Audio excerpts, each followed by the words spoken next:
बोलते कम है लेकिन बात लंबी करते हैं, अच्छा काम करते हैं। पहले शिक्षा जगत में मतलब सनातन धर्म की सेवा में प्रयागराज को एकजुट करके एक मंच पे लाने का काम इन्होंने किया। मैं देख रही हूँ यहाँ जितने लोग बैठे वो अपने आप में विशिष्ट हैं, हर एक की अपनी संस्था है, हर एक का अपना सम्मान है, हर एक का अपना दायरा है। पर आज सारी दायराओं को जिस संगम पर इन्होंने लाकर खड़ा किया है उसके लिए मैं इनको बधाई देना चाहती हूँ कि पहला कार्यक्रम होगा प्रयागराज का जो सर्वदलीय होगा, सब समाज होगा और सब मिलकर जिस कार्यक्रम का आयोजन कर रहे होंगे। तो निश्चित है कि जब जब सीता मैया ने हनुमान जी से कहा कि तुम बहुत थक गए होगे, विश्राम कर लो, और वो गंगा के तट पर लेट गया, उठे ही नहीं, तो हनुमान कथा के लिए इससे सुंदर काम हो ही नहीं सकता था। गंगा के तट पर जो बने जा रहा और किसी भी देवी देवता का वाहन करना हो, कोई भी शुभ काम करना हो तो बिना महिला के तो गृहिणी के तो हो ही नहीं सकता। तो आज मैं सुन रही थी सबसे पहले आगमन की जो तैयारी मेरी बहनें कर रही है, बेटियां कर रही हैं, तुम सबको मेरा आशीर्वाद है, बधाई हो। हमारी कलश यात्रा ऐतिहासिक होगी, ऐतिहासिक होगी और हम लोगों के लिए तो और इतिहास रचने वाला है। 16, 17, 18 को जो दिल्ली में नारी बंधन अधिनियम के धाराओं को बदल के 2029 में 33% महिलाओं को ऐसे संस्थाओं में बिठाया जाएगा जब कानून बनते हैं। सरस्वती बिठाई गई थी तब इस देश की 33% बेटियां भी अब जाकर देश का कानून बनाने के लिए बैठी।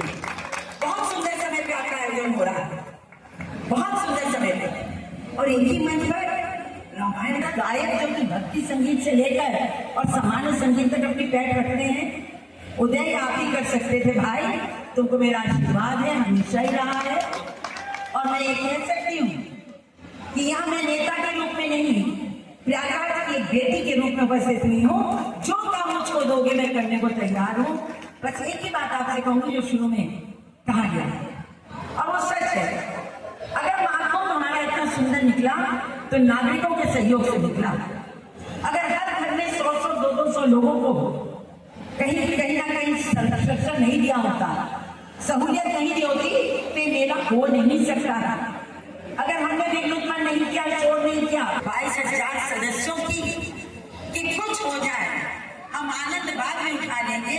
हमारा आनंद सिर्फ कथा सुनने में नहीं होना चाहिए, कथा अच्छी तरह संपन्न हो, उसकी दूर तक आवाज जाए, उसके प्रबंध में हमको लगने की आवश्यकता होगी।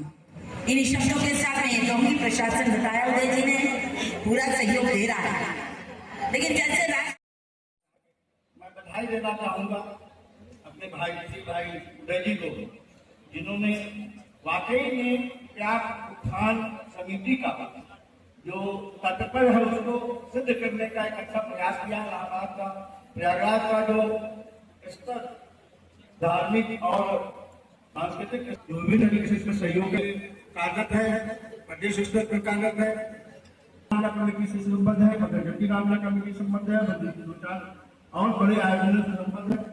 जहां पर जैसा सहयोग हम लोगों से मांगा जाएगा, जहां पर लगाया जाएगा, बड़ी मुस्तैदी से हम लोग उस जिम्मेदारी को निभाने का पूरा प्रयास। मैं अभिषेक तिवारी से निवेदन करता हूँ कि अपना विचार अभिषेक तिवारी जी कृपया मंच पे आ जाए। मंच पे सभी बैठे हुए मंचासी को सभी को प्रणाम। डॉक्टर उदय प्रताप सिंह के द्वारा ये जो कथा कराई जा रही है, ये बिल्कुल महानगर में कराई जा रही है, लेकिन भैया के माध्यम से जो ग्राम पंचायतों में अभी संपर्क किया गया है सभी ब्लॉकों के माध्यम से, ये बहुत ही अच्छा माध्यम रहा है। क्योंकि जो घर है उसके लिए भैया के माध्यम से कुछ बसें भी लगी हैं, वहां से अच्छे संख्या में हमारी कलश की मात्र शक्तियां भी आने वाली हैं। इसके लिए भैया का बहुत बहुत धन्यवाद। क्योंकि महानगर में तो हम लोग सब लोग पहुंच जाएंगे, लेकिन ग्राम पंचायतों से ये संस्था आएगी, उसके लिए भैया ने समुचित व्यवस्था कर रखी है आने जाने की। इसके लिए भैया के लिए बहुत बहुत धन्यवाद। एक बार जोर करना है भैया के लिए। इसी के साथ अपनी बात खत्म करूंगा। धन्यवाद। हम सबके बीच में पूर्व पार्षद जय जिसकी जिम्मेदारी नाम चौराहे पर स्वागत कर देते हैं।